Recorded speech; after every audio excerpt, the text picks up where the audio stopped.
The Symbolism of the Tarot. By P. D. Ouspensky. What is the tarot? No study of occult philosophy is possible without an acquaintance with symbolism, for if the words occultism and symbolism are correctly used, they mean almost one and the same thing. Symbolism cannot be learned as one learns to build bridges or speak a foreign language, and for the interpretation of symbols a special cast of mind is necessary.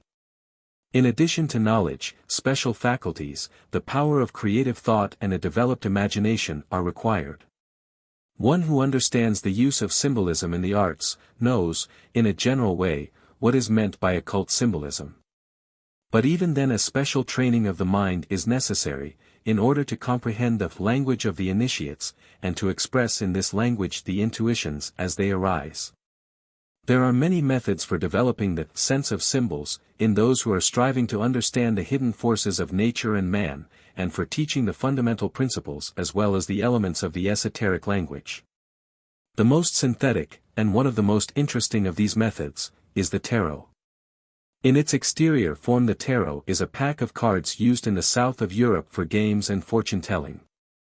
These cards were first known in Europe at the end of the 14th century, when they were in use among the Spanish gypsies.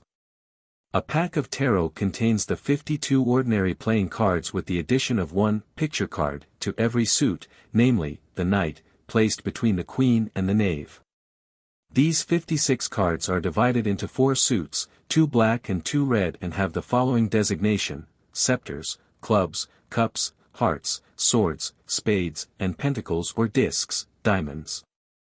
In addition to the 56 cards, the pack of tarot has 22 numbered cards with special names.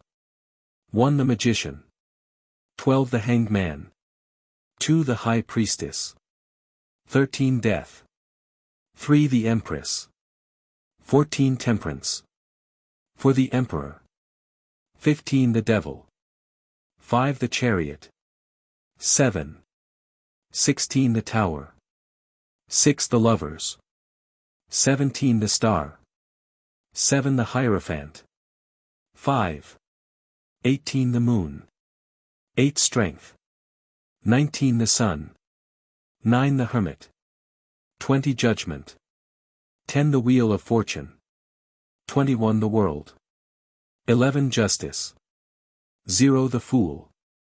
This pack of cards, in the opinion of many investigators, represents the Egyptian hieroglyphic book of 78 tablets, which came to us almost miraculously.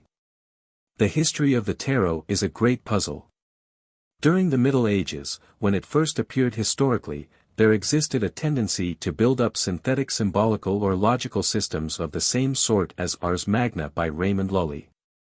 But productions similar to the tarot exist in India and China, so that we cannot possibly think it one of those systems created during the Middle Ages in Europe.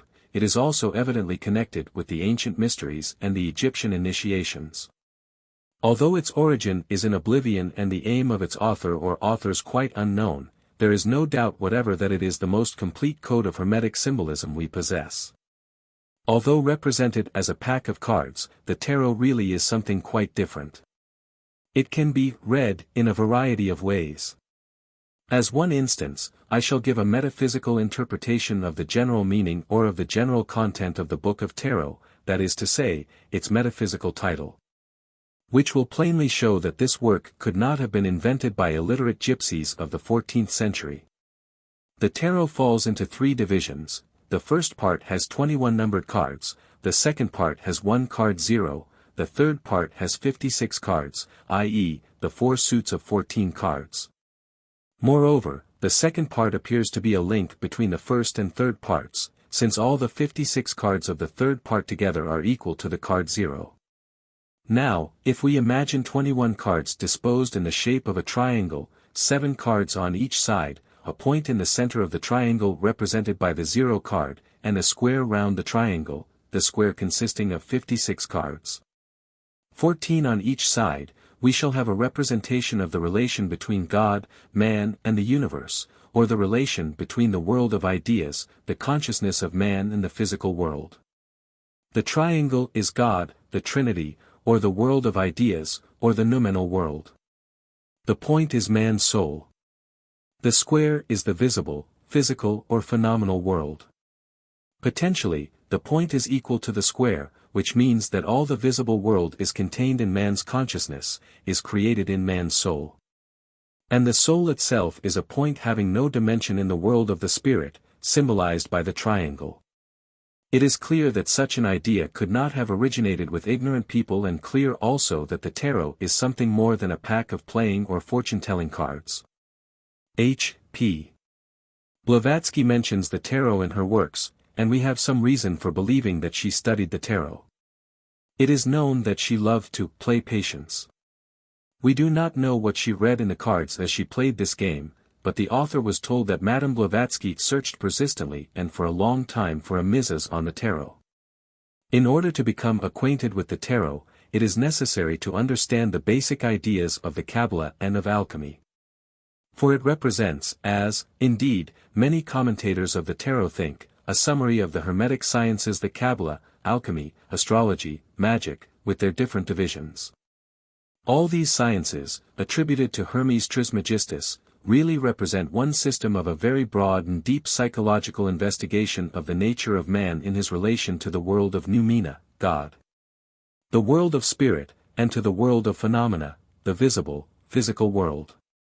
The letters of the Hebrew alphabet and the various allegories of the Kabbalah, the names of metals, acids and salts in alchemy, of planets and constellations in astrology, of good and evil spirits in magic, all these were only means to veil truth from the uninitiated. But when the true alchemist spoke of seeking for gold, he spoke of gold in the soul of man. And he called gold that which in the New Testament is called the kingdom of heaven, and in Buddhism, nirvana. And when the true astrologer spoke of constellations and planets, he spoke of constellations and planets in the soul of man, i.e., of the qualities of the human soul and its relations to God and to the world. And when the true Kabbalist spoke of the name of God, he sought this name in the soul of man and in nature, not in dead books, nor in biblical texts, as did the Kabbalist scholastics. The Kabbalah, alchemy, astrology, magic are parallel symbolical systems of psychology and metaphysics. Any alchemical sentence may be read in a Kabbalistic or astrological way, but the meaning will always be psychological and metaphysical. We are surrounded by a wall built of our conceptions of the world, and are unable to look over this wall at the real world. The Kabbalah presents an effort to break this enchanted circle. It investigates the world as it is, the world in itself. The world in itself, as the Kabbalists hold, consists of four elements, or the four principles forming one. These four principles are represented by the four letters of the name of Jehovah.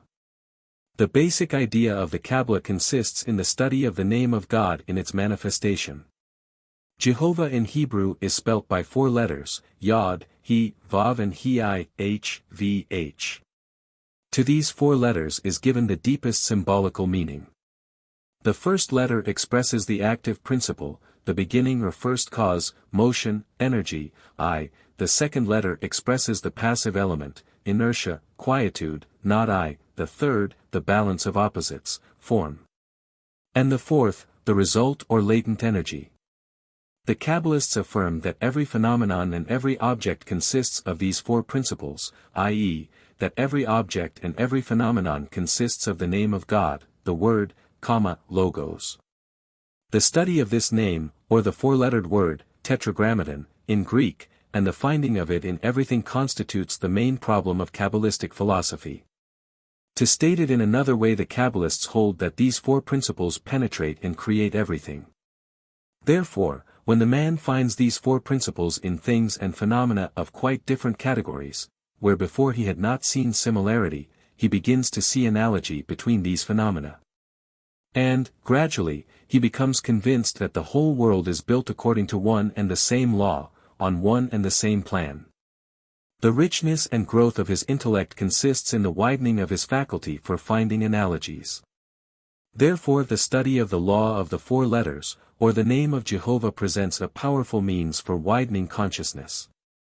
This idea is perfectly clear, for if the name of God be really in all, if God be present in all should be analogous to each other, the smallest particle analogous to the whole, the speck of dust analogous to the universe.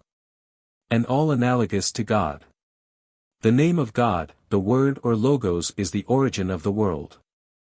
Logos also means reason, the word is the logos, the reason of everything. There is a complete correspondence between the Kabbalah and alchemy and magic. In alchemy, the four elements which constitute the real world are called fire, water, air and earth. These fully correspond in significance with the four Kabbalistic letters. In magic they are expressed as the four classes of spirits, elves, or salamanders, undines, sylphs and gnomes. The tarot in its turn is quite analogous to the Kabbalah, alchemy and magic, and, as it were, includes them.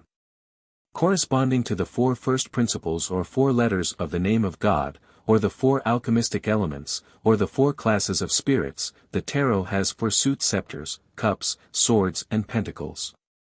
Thus every suit, every side of the square, equal to the point, represents one of the elements, controls one class of spirits. The scepters are fire or elves, or salamanders, the cups are water or undines, the swords are air or sylphs. And pentacles, earth or gnomes. Moreover, in every suit the king means the first principle or fire, the queen the second principle or water, the knight the third principle or air, and the page, knave, the fourth principle or earth. Then again, the ace means fire, the deuce water, the three-spot, air, the four-spot earth. Then again the four-spot is the first principle, the five-spot, the second etc. In regard to the suits, one may add that the black suits, scepters and swords, express activity in energy, will, initiative and the subjective side of consciousness. And the red, cups and pentacles, express passivity, inertia and the objective side of consciousness. Then the first two suits, scepters and cups, signify good, and the other two, swords and pentacles, mean evil. Thus every card of the 56 indicates, independently of its number, the presence of the principle of activity or passivity, of good or evil, arising either in man's will or from without. And the significance of each card is further deciphered through its various combinations with the suits and numbers in their symbolical meaning. The 56 cards as a whole represent, as it were, a complete picture of all the possibilities of man's consciousness. And this makes the tarot adaptable for fortune-telling. Thus, including the Kabbalah, astrology, alchemy and magic, the tarot makes it possible to seek gold, to evoke spirits, and to draw horoscopes. Simply by means of this pack of cards without the complicated paraphernalia and ceremonies of an alchemist, astrologer or magician. But the main interest of tarot is in the 22 numbered cards. These cards have numerical meaning and also a very involved symbolical significance. The literature relating to the tarot has in view mainly the reading of the symbolical designs of the 22 cards.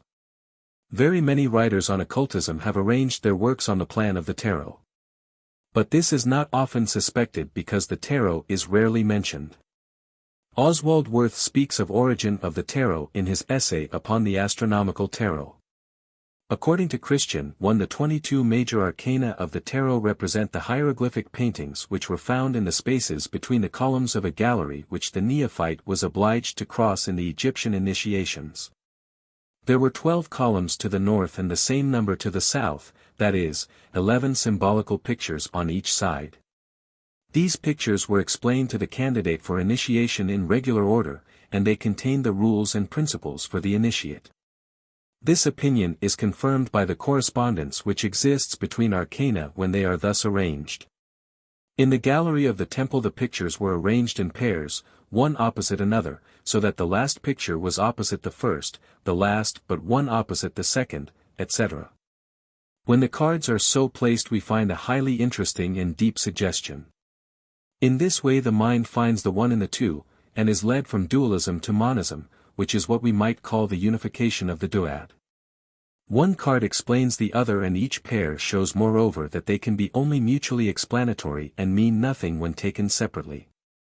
Thus, for instance, the cards 10 and 13, life and death, signify together a certain whole or complementary condition which we cannot conceive by the ordinary, imperfect mental processes.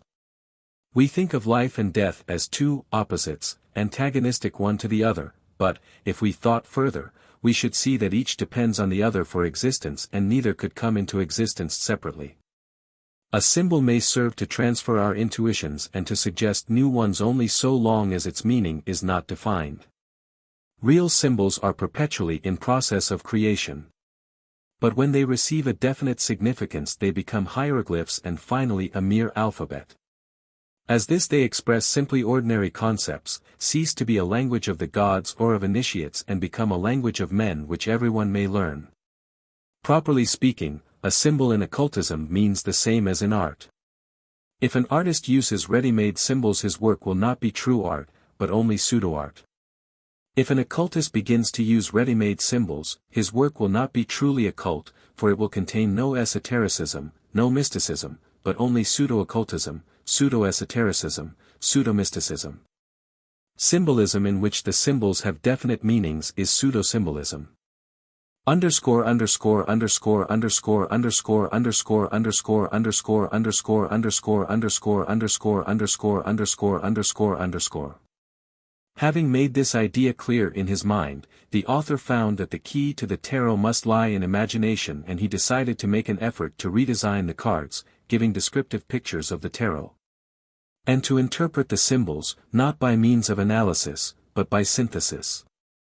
The reader will find in the following little, pen pictures, reflections of many authors who wrote on the tarot as Saint Martin, Eliphas Levi, Dr. Pappus etc. And of other authors who certainly never thought of the tarot as, for example, Plotinus, Gichtel, 17th century, Friedrich Nietzsche, M. Collins etc., who came nevertheless to the same fundamental principles as the unknown authors of the tarot.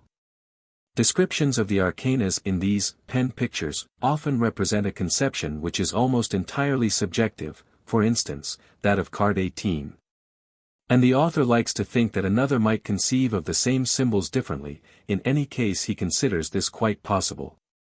Anyone interested in this philosophical puzzle might well ask, what then is the tarot? Is it a doctrine or merely a method? Is it a definite system or merely an alphabet by means of which any system may be constructed?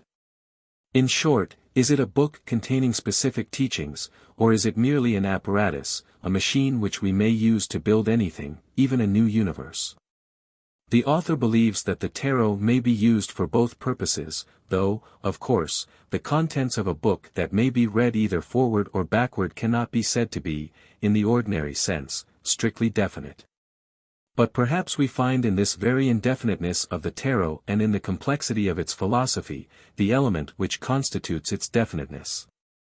The fact that we question the tarot as to whether it be a method or a doctrine shows the limitation of our three-dimensional mind, which is unable to rise above the world of form and contrapositions or to free itself from thesis and antithesis. Yes, the tarot contains and expresses any doctrine to be found in our consciousness, and in this sense it has definiteness. It represents nature in all the richness of its infinite possibilities, and there is in it as in nature, not one but all potential meanings. And these meanings are fluent and ever-changing, so the tarot cannot be specifically this or that, for it ever moves and yet is ever the same. Underscore underscore underscore underscore underscore underscore underscore underscore underscore underscore underscore underscore underscore underscore underscore.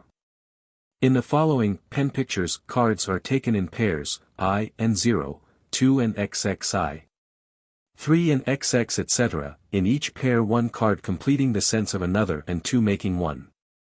Card I, the Magician. Man, Superman. The Initiate.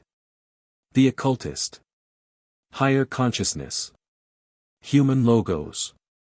The Kabbalistic Adam Kadmon. Humanity. Homo sapiens. Card 2, the High Priestess. Occultism. Esotericism. Mysticism. Theosophy. Initiation. Isis. Mystery. Card 3, the Empress. Nature in its phenomenal aspect. The ever-renewing and recreating force of nature. The objective reality. Card 4, the Emperor. Tetragrammaton. The law of four. Latent energy of nature. Logos in the full aspect with all possibilities of the new logos. Hermetic philosophy. Card V. The Chariot. Man. The imagination. Magic. Self-suggestion. Self-deceit. Artificial means of attainment. Pseudo-occultism. Pseudo-theosophy. Card 6. The Lovers. Man. Another aspect of the Adam Kadmon, the perfect man, the divine androgyne. Love as the efforts of Adam Kadmon to find himself. The equilibrium of contraries. The unification of the duad, as the means of attaining the light. Card 7. The Hierophant. Mysticism. Theosophy. Esoteric side of all religions. Card 8. Strength. The real power. Strength of love. Strength of union, magic chain. Strength of the infinite. Occultism. Esotericism. Theosophy. Card 9. The Hermit. Man. The path to the initiation. Seeking for truth in the right way. Inner knowledge. Inner light. Inner force. Theosophy. Occultism. Card X. The Wheel of Chance. The Wheel of Life. The life ever changing and ever remaining the same. The circle of time and the four elements. The idea of the circle. Card 11. Justice. Truth. Real knowledge. Inner truth. Occultism. Esotericism. Theosophy. Card 12. The Hanged Man. Man. The pain of the higher consciousness bound by the limitations of the body and mind. Superman in the separate man. Card 13. Death. Another aspect of life. Going away in order to come back at the same time. Completion of the circle. Card 14. Temperance. Time. The first attainment. The arcana magnum of the occultists. The fourth dimension. Higher space. Eternal now. Card 15. The Devil. Man. Weakness. Falsehood. The fall of man into separateness, into hatred and into finiteness. Card 16. The Tower. Sectarianism.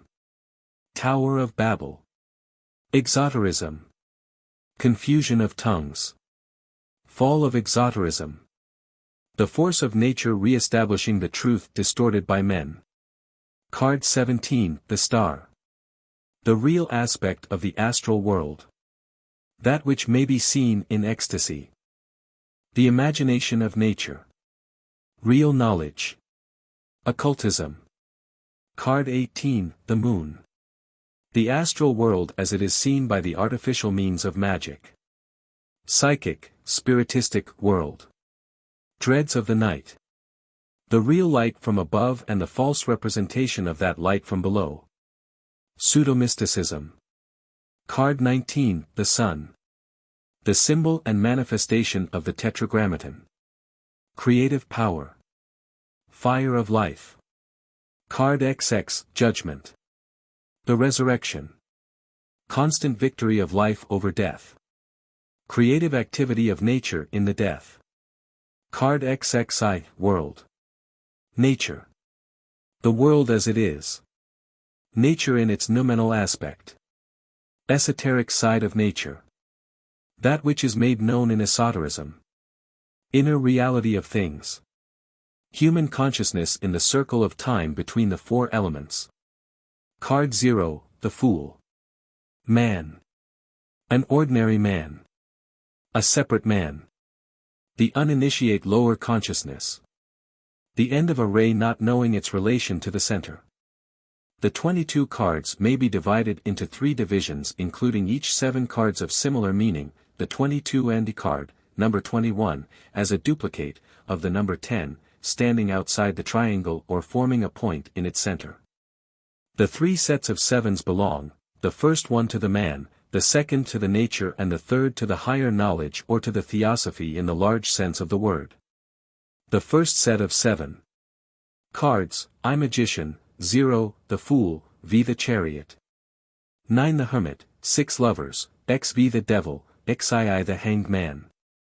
The contents of these 7 cards if taken in time picture 7 degrees of the path of man in his way to the Superman, or if taken in the eternal now picture 7 faces of man or 7 is of man coexisting in him. This last meaning represents the inner sense of the secret doctrine of the tarot in its relations to man. The second set of 7, nature, includes cards, 3, the Empress, x life, 13 death, xiv time, 16 the Tower, XX the Sun, XX Judgment.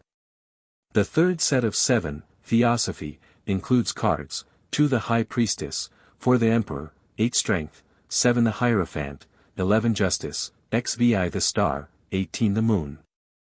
How do you find this book? Any thoughts about the book or the author? Any suggestion for improvement? Please take a moment to share your thoughts in a comment. If you like it, share it with your friends who might enjoy it as well. Subscribe to keep in touch. Visit CompleteAudiobooks.com for more quality content. Card 1. The Magician. I saw the man. His figure reached from earth to heaven and was clad in a purple mantle.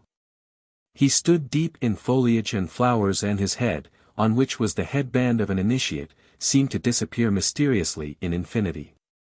Before him on a cube-shaped altar were 4 symbols of magic: the scepter, the cup, the sword, and the pentacle. His right hand pointed to heaven, his left to earth.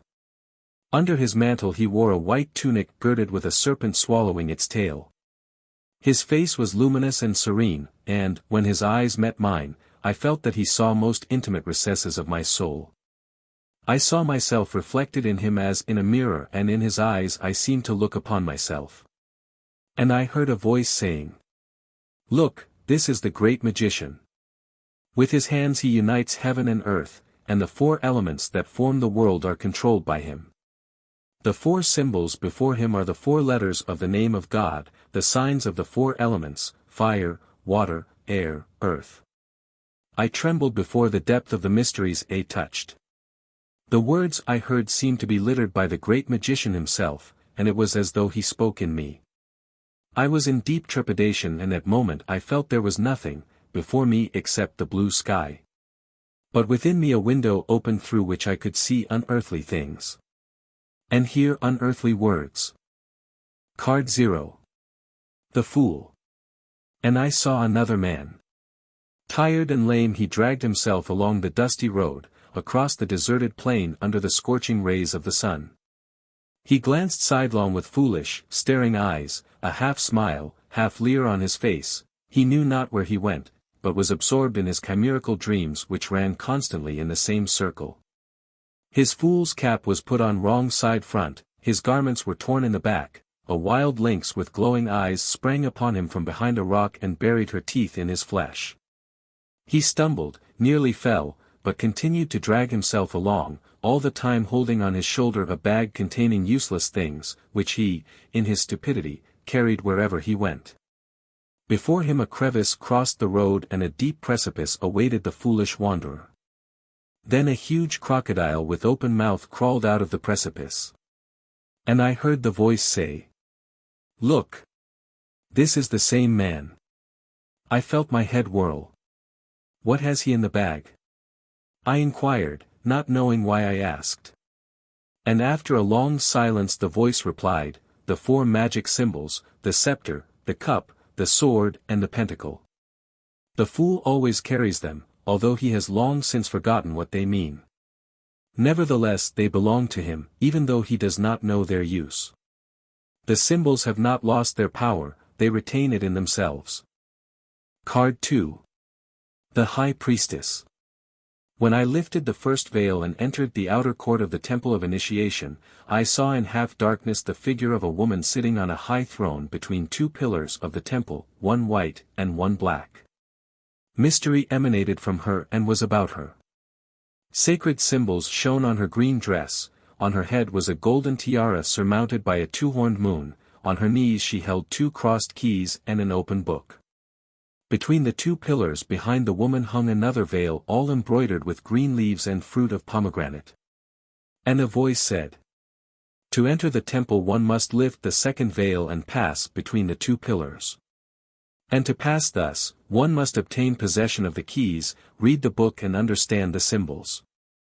Are you able to do this?" "I would like to be able," I said. Then the woman turned her face to me and looked into my eyes without speaking. And through me passed a thrill, mysterious and penetrating like a golden wave, tones vibrated in my brain, a flame was in my heart, and I understood that she spoke to me, saying without words, "This is the hall of wisdom. No one can reveal it, no one can hide it. Like a flower it must grow and bloom in thy soul. If thou wouldst plant the seed of this flower in thy soul, learn to discern the real from the false. Listen only to the voice that is soundless. Look only on that which is invisible, and remember that in thee thyself is the temple and the gate to it, and the mystery, and the initiation." Card 21. The world. An unexpected vision appeared to me. A circle not unlike a wreath woven from rainbow and lightnings, whirled from heaven to earth with a stupendous velocity, blinding me by its brilliance. And amidst this light and fire I heard music and soft singing, thunderclaps and the roar of a tempest, the rumble of falling mountains and earthquakes. The circle whirled with a terrifying noise, touching the sun and the earth, and, in the center of it I saw the naked, dancing figure of a beautiful young woman, enveloped by a light, transparent scarf. In her hand she held a magic wand. Presently the 4 apocalyptical beasts began to appear on the edges of the circle, one with the face of a lion, another with the face of a man, the third, of an eagle and the fourth, of a bull. The vision disappeared as suddenly as it appeared. A weird silence fell on me. "What does it mean?" I asked in wonder. "It is the image of the world," the voice said, "but it can be understood only after the temple has been entered. This is a vision of the world in the circle of time, amidst the 4 principles. But thou sayest differently because thou sayest the world outside thyself. Learn to see it in thyself and thou wilt understand the infinite essence, hidden in all illusory forms. Understand that the world which thou knowest is only one of the aspects of the infinite world, and things and phenomena are merely hieroglyphics of deeper ideas." Card 3. The Empress. I felt the breath of the spring, and accompanying the fragrance of violets and lilies of the valley I heard the tender singing of elves. Rivulets murmured, the treetops rustled, the grasses whispered, innumerable birds sang in choruses and bees hummed. Everywhere I felt the breathing of joyful, living nature. The sun shone tenderly and softly and a little white cloud hung over the woods. In the midst of a green meadow where primroses bloomed, I saw the Empress seated on a throne covered with ivy and lilacs. A green wreath adorned her golden hair and, above her head, shone 12 stars. Behind her rose 2 snowy wings and in her hand she held a scepter. All around, beneath the sweet smile of the Empress, flowers and buds opened their dewy, green leaves. Her whole dress was covered with them as though each newly opened flower were reflected in it or had engraved itself thereon and thus become part of her garment. The sign of Venus, the goddess of love, was chiseled on her marble throne. "Queen of life," I said, "why is it so bright and joyful all about you? Do you not know of the gray, weary autumn, of the cold, white winter? Do you not know of death and graveyards with black graves, damp and cold? How can you smile so joyfully on the opening flowers, when everything is destined to death, even that which has not yet been born?" For answer the Empress looked on me still smiling and, under the influence of that smile, I suddenly felt a flower of some clear understanding open in my heart. Card 20. Judgment.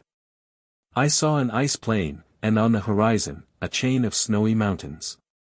A cloud appeared and began to grow until it covered a quarter of the sky. 2 fiery wings suddenly expanded in the cloud, and I knew that I beheld the messenger of the Empress. He raised a trumpet and blew through it vibrant, powerful tones. The plain quivered in response to him and the mountains loudly rolled their echoes. One after another, graves opened in the plain and out of them came men and women, old and young, and children. They stretched out their arms toward the messenger of the Empress and to catch the sounds of his trumpet.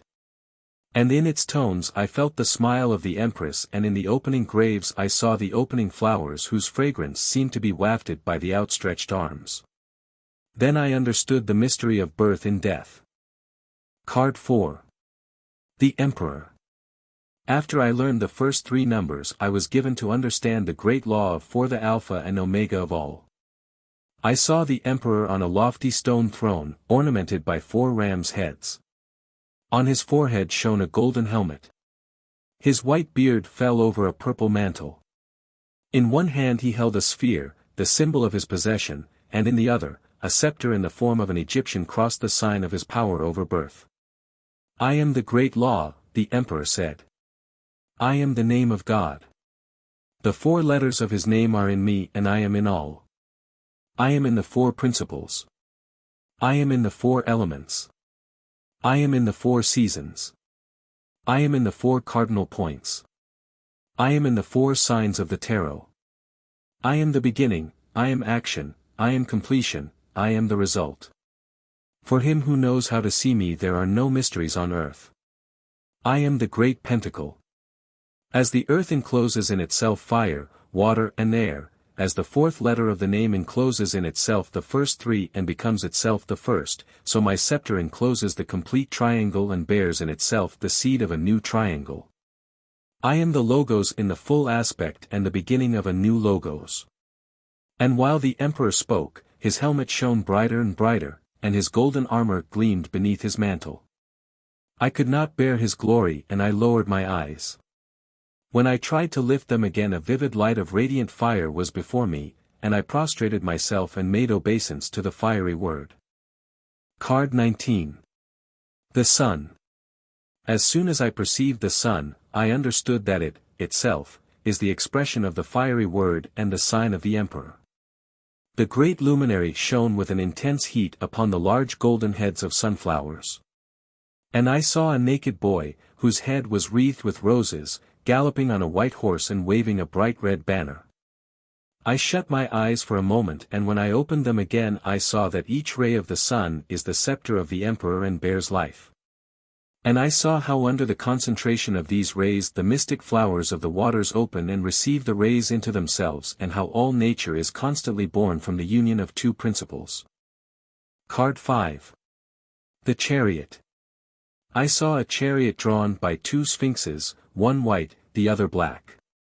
4 pillars supported a blue canopy, on which were scattered 5 pointed stars. The conqueror, clad in steel armor, stood under this canopy guiding the sphinxes. He held a scepter, on the end of which were a globe, a triangle and a square. A golden pentagram sparkled in his crown. On the front of the chariot there was represented a winged sphere, and beneath that the symbol of the mystical lingam, signifying the union of 2 principles. Everything in this picture has a significance. Look and try to understand, said the voice. This is well armed with knowledge. We see here, however, the wish to achieve, rather than achievement itself. The man in the chariot thought himself a conqueror before he had really conquered, and he believes that victory must come to the conqueror. There are true possibilities in this beautiful conception, but also many false ones. Illusory fires and numerous dangers are hidden here. He controls the sphinxes by the power of a magic word, but the tension of his will may fail, and then the magic word will lose its power and he may be devoured by the sphinxes. This is indeed the conqueror, but only for the moment. He has not yet conquered time, and the succeeding moment is unknown to him. This is the conqueror, not by love, but by fire and the sword, a conqueror against whom the conquered may arise. Do you see behind him the towers of the conquered city? Perhaps the flame of uprising burns already there.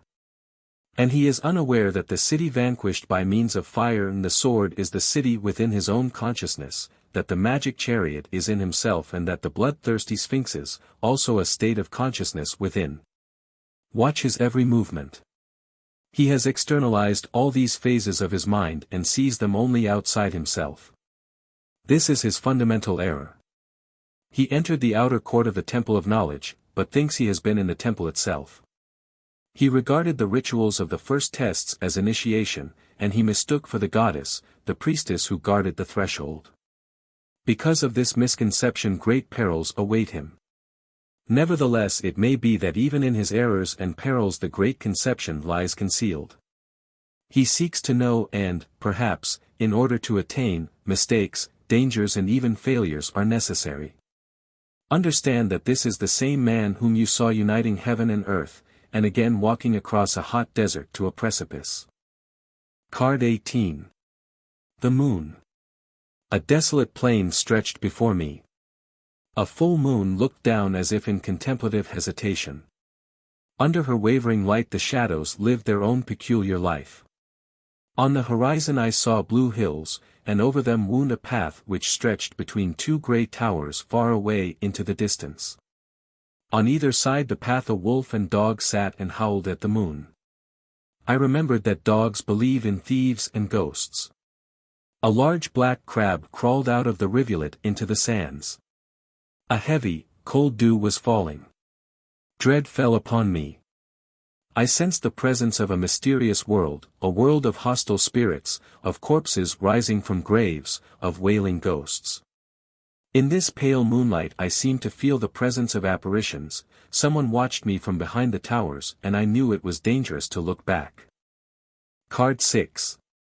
The Lovers. I saw a blooming garden in a green valley, surrounded by soft blue hills. In the garden I saw a man and a woman naked and beautiful.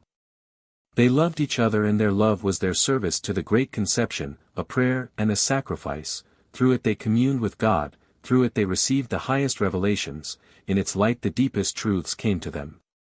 The magic world opened its gate, elves, undines, sylphs and gnomes came openly to them, the three kingdoms of nature, the mineral, plant and animal, and the four elements fire, water, air and earth served them. Through their love they saw the mystery of the world's equilibrium, and that they themselves were a symbol and expression of this balance. Two triangles united in them into a six-pointed star. Two magnets melted into an ellipsis. They were two.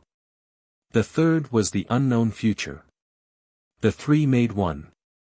I saw the woman looking out upon the world as though enraptured with its beauty. And from the tree on which ripened golden fruit I saw a serpent creep. It whispered in the woman's ear, and I saw her listening, smiling at first suspiciously, then with curiosity which merged into joy. Then I saw her speak to the man. I noticed that he seemed to admire only her and smiled with an expression of joy and sympathy at all she told him. This picture you see, is a picture of temptation and fall, said the voice. What constitutes the fall? Do you understand its nature? Life is so good, I said, and the world so beautiful, and this man and woman wanted to believe in the reality of the world and of themselves. They wanted to forget service and take from the world what it can give. So they made a distinction between themselves and the world. They said, we are here, the world is there. And the world separated from them and became hostile. Yes, said the voice, this is true. The everlasting mistake with men is that they see the fall in love. But love is not a fall, it is a soaring above an abyss. And the higher the flight, the more beautiful and alluring appears the earth. But that wisdom, which crawls on earth, advises belief in the earth and in the present. This is the temptation. And the man and woman yielded to it. They dropped from the eternal realms and submitted to time and death. The balance was disturbed. The fairyland was closed upon them. The elves, undines, sylphs and gnomes became invisible. The face of God ceased to reveal itself to them, and all things appeared upside down. This fall, this first sin of man, repeats itself perpetually, because man continues to believe in his separateness and in the present. And only by means of great suffering can he liberate himself from the control of time and return to eternity, leave darkness and return to light. Card 17. The Star. A strange emotion seized me. A fiery trembling ran in waves through all my body. My heart quickened its beating, tumult agitated my mind. I felt that I was surrounded by portentous mysteries. And presently shafts of light penetrated my being and illuminated many things before in darkness, whose existence even I had never suspected. Veils vanished of which I had been before unaware. Voices spoke to me. And suddenly all my former knowledge took a new and different meaning. I discovered unexpected correlations in things which hitherto I had thought foreign to each other. Objects distant and different from one another appeared near and similar. The facts of the world arranged themselves before my eyes according to a new pattern. In the sky there appeared an enormous star surrounded by 7 smaller stars. Their rays intermingled, filling space with immeasurable radiance and splendor. Then I knew I saw that heaven of which Plotinus speaks. Where all things are diaphanous, and nothing is dark and resisting, but everything is apparent to everyone internally and throughout. For light everywhere meets with light, since everything contains all things in itself, and again sees all things in another. So that all things are everywhere, and all is all.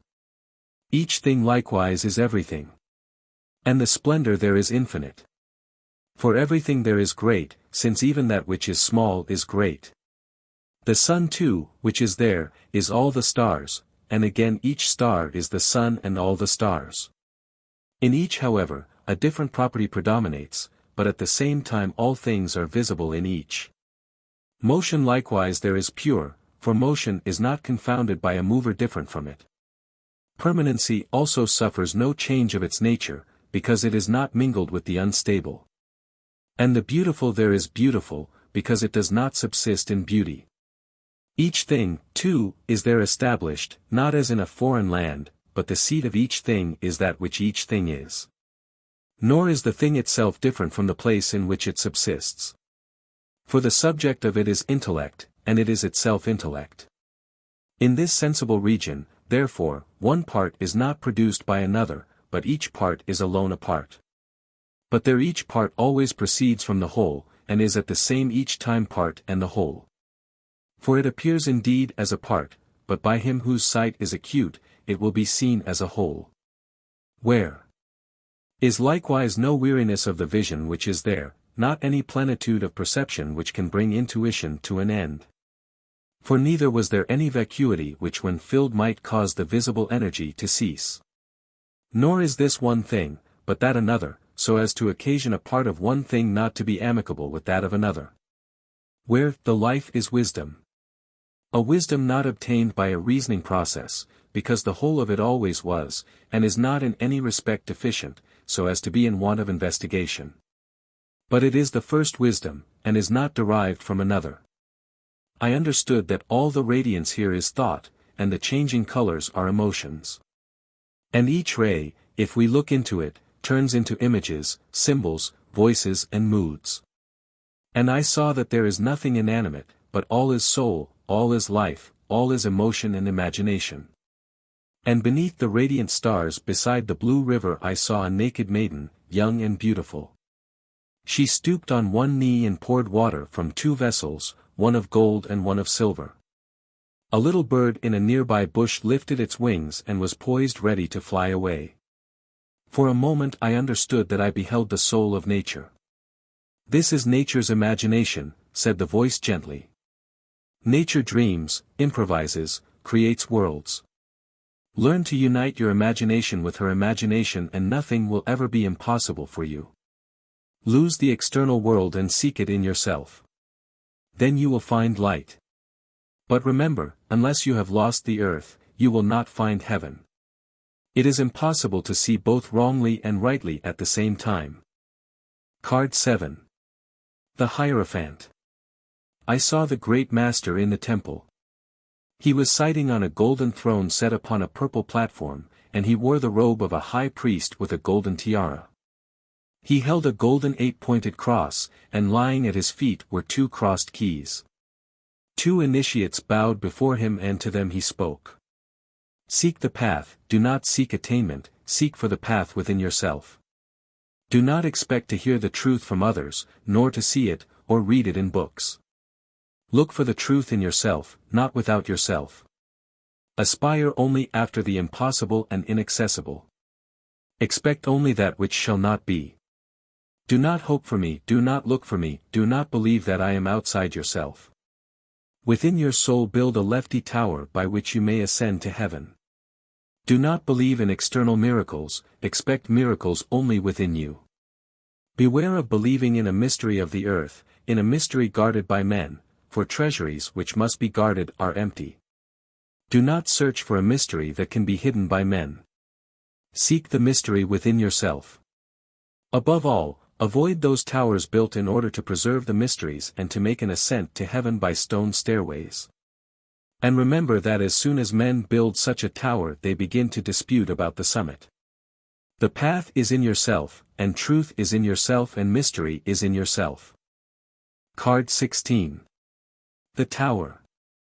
I saw a lofty tower extending from earth to heaven, its golden-crowned summit reached beyond the clouds. All round it black night reigned and thunder rumbled. Suddenly the heavens opened, a thunderclap shook the whole earth, and lightning struck the summit of the tower and felled the golden crown. A tongue of fire shot from heaven and the whole tower became filled with fire and smoke. Then I beheld the builders of the tower fall headlong to the ground. And the voice said, the building of the tower was begun by the disciples of the great Master in order to have a constant reminder of the Master's teaching that the true tower must be built in one's own soul. That in the tower built by hands there can be no mysteries, that no one can ascend to heaven by treading stone steps. The tower should warn the people not to believe in it. It should serve as a reminder of the inner temple and as a protection against the outer. It should be as a lighthouse, in a dangerous place where men have often been wrecked and where ships should not go. But by and by the disciples forgot the true covenant of the Master and what the tower symbolized, and began to believe in the tower of stone they had built, and to teach others to so believe. They began to say that in this tower there is power, mystery, and the spirit of the Master, that the tower itself is holy and that it is built for the coming Master according to his covenant and his will. And so they waited in the tower for the Master. Others did not believe this, or interpreted it differently. Then began disputes about the rights of the summit. Quarrels started, our Master, your Master, was said, our tower, your tower. And the disciples ceased to understand each other. Their tongues had become confused. You understand the meaning here? They had begun to think that this is the tower of the Master, that he builds it through them, and that it must and, indeed, can be built right up to heaven. And you see how heaven responded. Card 8. Power. In the midst of a green plain, surrounded by blue hills, I saw a woman with a lion. Girdled with wreaths of roses, a symbol of infinity over her head, the woman calmly and confidently covered the lion's mouth and the lion obediently licked her hand. This is a picture of power, said the voice. It has different meanings. First it shows the power of love. Love alone can conquer wrath. Hatred feeds hatred. Remember what Zarathustra said, let man be freed from vengeance, this is a bridge for me which leads to higher hope and a rainbow in heaven after long storms. Then it shows power of unity. These wreaths of roses suggest a magic chain. Unity of desires, unity of aspirations creates such power that every wild, uncontrolled, unconscious force is subdued. Even two desires, if united, are able to conquer almost the whole world. The picture also shows the power of infinity, that sphere of mysteries. For a consciousness that perceives the symbol of infinity above it, knows no obstacles and cannot be withstood. Card 15. The Devil. Black, awful night enveloped the earth. An ominous, red flame burned in the distance. I was approaching a fantastic figure which outlined itself before me as I came nearer to it. High above the earth appeared the repulsive red face of the devil, with large, hairy ears, pointed beard and curved goat's horns. A pentagram, pointing downwards, shone in phosphoric light between the horns on his forehead. Two large, grey, bat-like wings were spread behind him. He held up one arm, spreading out his bare, fat hand. In the palm I saw the sign of black magic. A burning torch held down and in his other hand emitted black, stifling smoke. He sat on a large, black cube, gripping it with the claws of his beast-like, shaggy legs. A man and woman were chained to the cube, the same man and woman I saw in the garden, but now they had horns and tails tipped with flame. And they were evidently dissatisfied in spirit, and were filled with protest and repulsion. "This is a picture of weakness," said the voice, "a picture of falsehood and evil. They are the same man and woman you saw in the garden, but their love, ceasing to be a sacrifice, became an illusion. This man and woman forgot that their love is a link in the chain that unites them with eternity, that their love is a symbol of equilibrium and a road to infinity. They forgot that it is a key to the gate of the magic world, the torch which lights the higher path. They forgot that love is real and immortal, and they subjugated it to the unreal and temporary. And they each made love a tool for submitting the other to himself. Then love became dissension and fettered them with iron chains to the black cube of matter, on which sits deceit. And I heard the voice of the devil, 'I am evil,' he said, 'at least so far as evil can exist in this best of worlds. In order to see me, one must be able to see unfairly, incorrectly, and narrowly. I close the triangle, the other two sides of which are death and time. In order to quit this triangle it is necessary to see that it does not exist. But how to do this is not for me to tell. For I am the evil which men say is the cause of all evil, and which they invented as an excuse for all the evil that they do. They call me the Prince of Falsehood, and truly I am the Prince of Lies, because I am the most monstrous production of human lies." Card 9. The Hermit. After long wanderings over a sandy, waterless desert where only serpents lived, I met the hermit. He was wrapped in a long cloak, a hood thrown over his head. He held a long staff in one hand and in the other a lighted lantern, though it was broad daylight and the sun was shining. "The lantern of Hermes Trismegistus," said the voice, "this is higher knowledge, that inner knowledge which illuminates in a new way even what appears to be already clearly known. This lantern lights up the past, the present and the future for the hermit, and opens the souls of people and the most intimate recesses of their hearts. The cloak of Apollonius is the faculty of the wise man by which he isolates himself, even amidst a noisy crowd. It is his skill in hiding his mysteries, even while expressing them, his capacity for silence and his power to act in stillness. The staff of the patriarchs is his inner authority, his power, his self-confidence. The lantern, the cloak and the staff are the three symbols of initiation. They are needed to guide souls past the temptation of illusory fires by the roadside, so that they may go straight to the higher goal. He who receives these three symbols or aspires to obtain them, strives to enrich himself with all he can acquire, not for himself, but, like God, to delight in the joy of giving. The giving virtue is the basis of an initiate's life. His soul is transformed into a spoiler of all treasures, so said Zarathustra. Initiation unites the human mind with the higher mind by a chain of analogies. This chain is the ladder leading to heaven, dreamed of by the patriarch. Card 14. Time, Temperance. An angel in a white robe, touching earth and heaven, appeared. His wings were flame and a radiance of gold was about his head. On his breast he wore the sacred sign of the Book of the Tarot, a triangle within a square, a point within the triangle, on his forehead the symbol of life and eternity, the circle. In one hand was a cup of silver, in the other a cup of gold, and there flowed between these cups a constant, glistening stream of every color of the rainbow. But I could not tell from which cup nor into which cup the stream flowed. In great awe I understood that I was near the ultimate mysteries from which there is no return. I looked upon the angel, upon his symbols, his cups, the rainbow stream between the cups, and my human heart trembled with fear and my human mind shrank with anguish and lack of understanding. "Yes," said the voice, "this is a mystery that is revealed at initiation. Initiation is simply the revealing of this mystery in the soul. The hermit receives the lantern, the cloak and the staff so that he can bear the light of this mystery. But you probably came here unprepared. Look then and listen and try to understand, for now understanding is your only salvation. He who approaches the mystery without complete comprehension will be lost. The name of the angel is Time. The circle on his forehead is the symbol of eternity and life. Each life is a circle which returns to the same point where it began. Death is the return to birth. And from one point to another on the circumference of a circle the distance is always the same, and the further it is from one point, the nearer it will be to the other.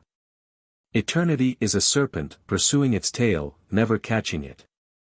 One of the cups the angel holds is the past, the other is the future. The rainbow stream between the cups is the present. You see that it flows both ways. This is time in its most incomprehensible aspect. Men think that all flows constantly in one direction. They do not see that everything perpetually meets and that time is a multitude of turning circles. Understand this mystery and learn to discern the contrary currents in the rainbow stream of the present. The symbol of the sacred book of the tarot on the angel's breast is the symbol of the correlation of God, man, and the universe. The triangle is God, the world of spirit, the world of ideas. The point within the triangle is the soul of man. The square is the visible world. The consciousness of man is the spark of divinity, a point within the triangle of spirit. Therefore the whole square of the visible universe is equal to the point within the triangle. The world of spirit is the triangle of the 21 signs of the tarot. The square represents fire, air, water and earth, and thus symbolizes the world. All this, in the form of the four symbols, is in the bag of the fool, who himself is a point in a triangle. Therefore a point without dimension contains an infinite square. Card 10. The Wheel of Chance. I walked along, absorbed in deep thought, trying to understand the vision of the angel. And suddenly, as I lifted my head, I saw midway in the sky a huge, revolving circle covered with Kabbalistic letters and symbols.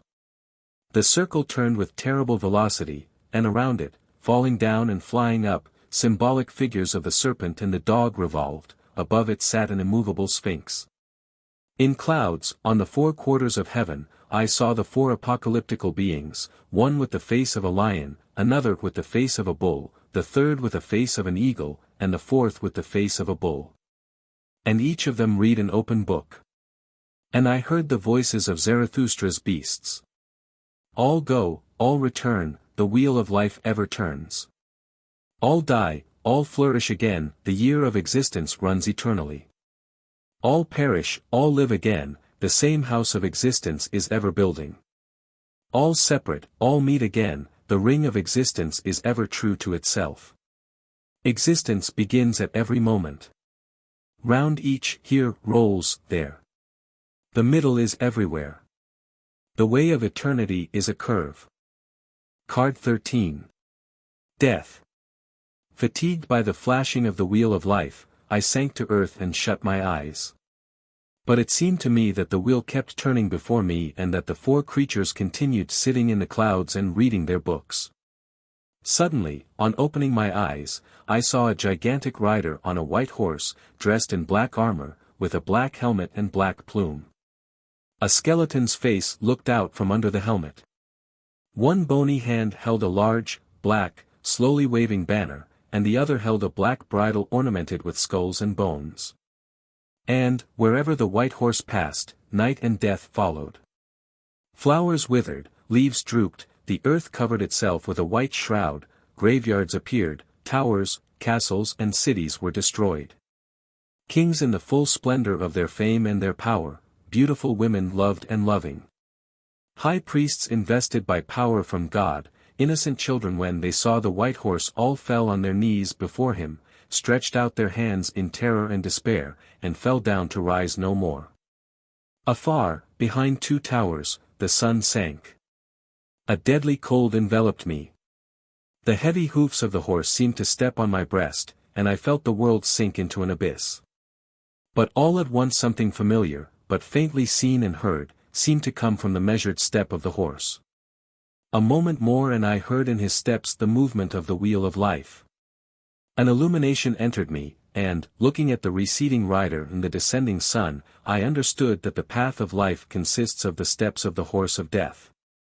The sun sinks at one point and rises at another. Each moment of its motion is a descent at one point and an ascent at another. I understood that it rises while sinking and sinks while rising, and that life, in coming to birth, dies, and in dying, comes to birth. Yes, said the voice. The sun does not think of its going down and coming up. What does it know of earth, of the going and coming observed by men? It goes its own way, over its own orbit, round an unknown center. Life, death, rising and falling. Do you not know that all these things are thoughts and dreams and fears of the fool? Card 11. Justice. When I possessed the keys, read the book and understood the symbols, I was permitted to lift the curtain of the temple and enter its inner sanctum. And there I beheld a woman with a crown of gold and a purple mantle. She held a sword in one hand and scales in the other. I trembled with awe at her appearance, which was deep and mysterious, and drew me like an abyss. You see truth, said the voice.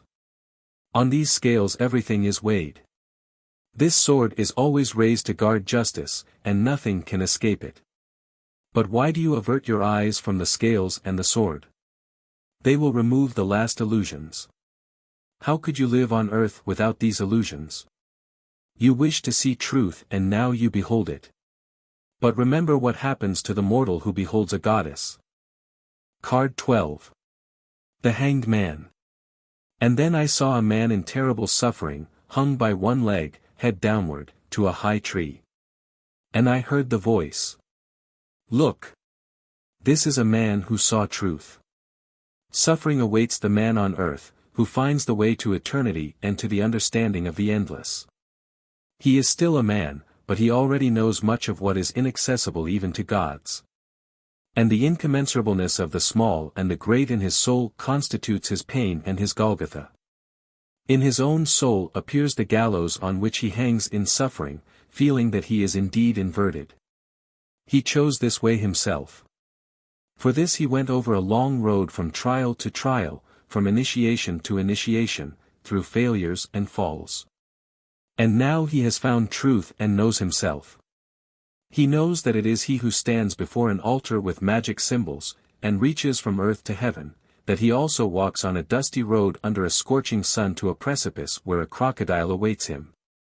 That he dwells with his mate in paradise under the shadow of a blessing genius, that he is chained to a black cube under the shadow of deceit, that he stands as a victor for a moment in an illusionary chariot drawn by sphinxes. And that with a lantern in bright sunshine, he seeks for truth in a desert. Now he has found her.